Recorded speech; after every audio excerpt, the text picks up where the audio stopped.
It happens in an instant. One wrong step on what seems like solid ice, and suddenly you're sinking. Not into water, not into snow, but into a terrifying, slush-like trap that grips your legs and pulls you down. The more you struggle, the deeper you go. Panic sets in.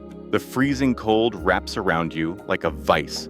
This is ice quicksand, one of the Arctic's deadliest hidden killers. For those who live in the Arctic, this is more than just a rare nightmare. For the Inuit people, this is real life. These skilled survivors have roamed the ice-covered lands of the North for thousands of years, facing the brutal forces of nature head-on. But few threats are as deceptive and as deadly as ice quicksand. One wrong move can mean the difference between life and death.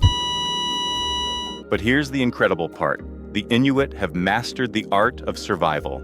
They have developed techniques, skills, and instincts that allow them to navigate the treacherous frozen landscape without falling victim to its traps. How do they do it? What ancient wisdom has kept them alive where others would perish? In this video, we're diving deep into the science of ice quicksand, the secrets of Inuit survival, and real-life stories of those who've faced this horror and lived to tell the tale.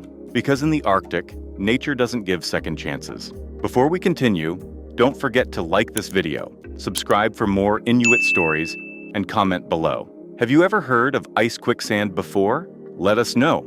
It looks like any other frozen surface. Solid, stable, safe, but beneath the thin layer of ice lies a hidden nightmare. Step in the wrong place, and suddenly the ground beneath you collapses. Your legs sink into a slushy, freezing mess. It grips you like a trap, pulling you deeper with every move you make. Unlike normal quicksand, which forms in wet, sandy areas, ice quicksand is a mix of water, ice, and slush that hasn't fully frozen. It forms in areas where temperatures fluctuate, creating unstable layers of ice over pockets of freezing water. It can be found near riverbanks, along the edges of frozen lakes, or in areas where the ice is thinning due to shifting currents.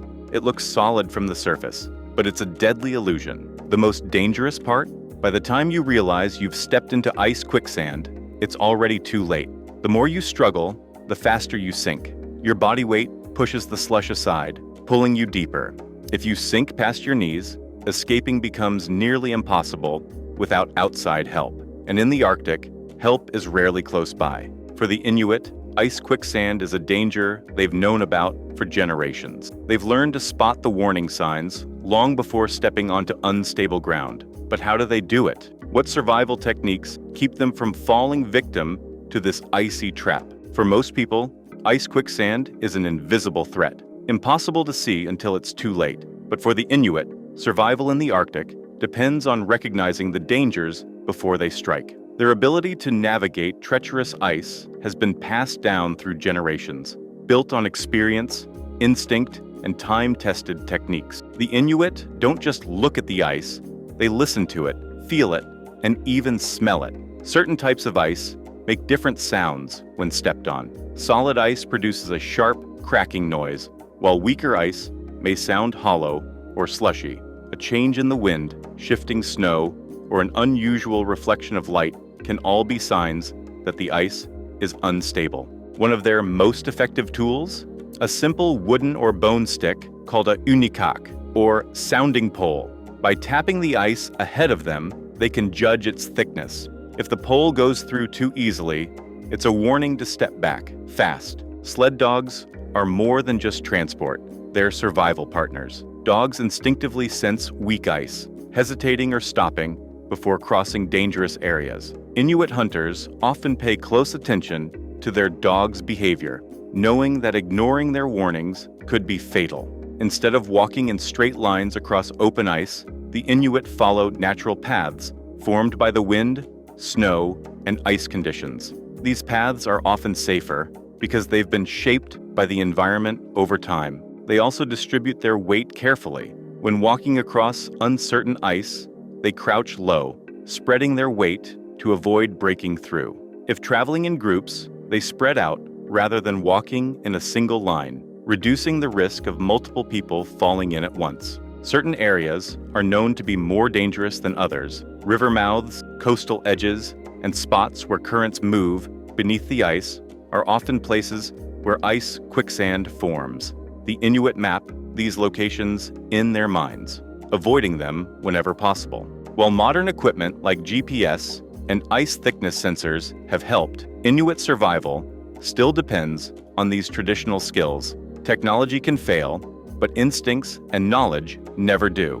But what if the worst happens? What if you fall into ice quicksand? How do you survive? The moment your foot breaks through the ice, instinct tells you to panic, to thrash, to fight, to pull yourself up. But that's exactly what you shouldn't do.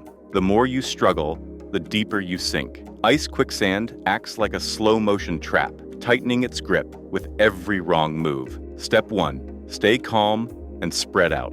The first and most important rule is don't panic. As terrifying as it feels, panicking will only make the situation worse. Instead of flailing, spread your arms and legs out wide. This distributes your weight over a larger surface, stopping you from sinking further. If you're carrying a heavy backpack or gear, toss it away immediately. The extra weight will drag you down faster. Step 2. Keep your upper body above the surface. Once you're stable, lean forward slightly, placing your arms on the ice in front of you. This prevents you from slipping deeper. Imagine trying to lie flat on a waterbed. You want to create as much surface contact as possible. If you have anything sharp, like an ice pick, knife, or even a small tool, use it to grip the ice ahead of you. Inuit hunters often carry small ice picks for this exact reason. Step 3. Move like a swimmer, not a climber. Your instinct might tell you to pull yourself straight up, but that won't work. Instead, you need to move forward and out, like crawling onto a slippery surface. Kick your legs behind you as if you're swimming. This helps keep you afloat. Slowly inch your body forward onto solid ice, keeping low. Don't stand up too quickly. Once you're out, continue rolling or crawling away from the weak ice. Only stand up when you're sure the ground beneath you is solid. Step 4. Get warm, fast. Even if you escape, your body is in danger. Wet clothes will freeze quickly in Arctic temperatures, leading to hypothermia. If you're alone, remove wet layers immediately and try to get dry. If you're with others, they should wrap you in warm clothing, blankets, or even their own body heat to keep you from freezing. For the Inuit, these survival techniques are second nature. They don't just prepare for the fall, they expect it. Many Inuit carry small tools or ropes for self-rescue, knowing that in the Arctic, getting wet can be just as dangerous as sinking. But what happens when someone doesn't escape in time? What stories of survival or tragedy have been passed down through generations? For centuries, the Inuit have lived in one of the harshest environments on Earth. They have faced blizzards, starvation, and thin ice. But ice quicksand remains one of the Arctic's most deceptive killers. Some have fought their way out. Others were not so lucky. These are the stories of real Inuit who have faced the horror of sinking ice and lived to tell the tale. One winter, an Inuit hunter named Kaviak was crossing a frozen river near his village. He had traveled this route many times before, but something felt different. His sled dogs suddenly hesitated, sniffing the air and shifting nervously. Ignoring their warning, he took one more step, and the ice gave way beneath him. Kaviak's legs were instantly swallowed by freezing slush. His body was sinking fast, but instead of struggling, he remembered what his elders had taught him. He threw his arms out wide, keeping his chest above the surface. His sled dogs, trained for survival, barked and circled around him. Using his harpoon, he stabbed the ice ahead and slowly pulled himself forward.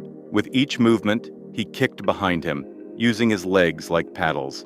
After a long, exhausting fight, Kaviak managed to roll onto firmer ice. His dogs licked his face, keeping him awake. He had survived, but only because he trusted his instincts and knowledge. Not every story has a happy ending. A young Inuit boy, Atanarjuat, and his older brother were playing near a frozen lake one afternoon.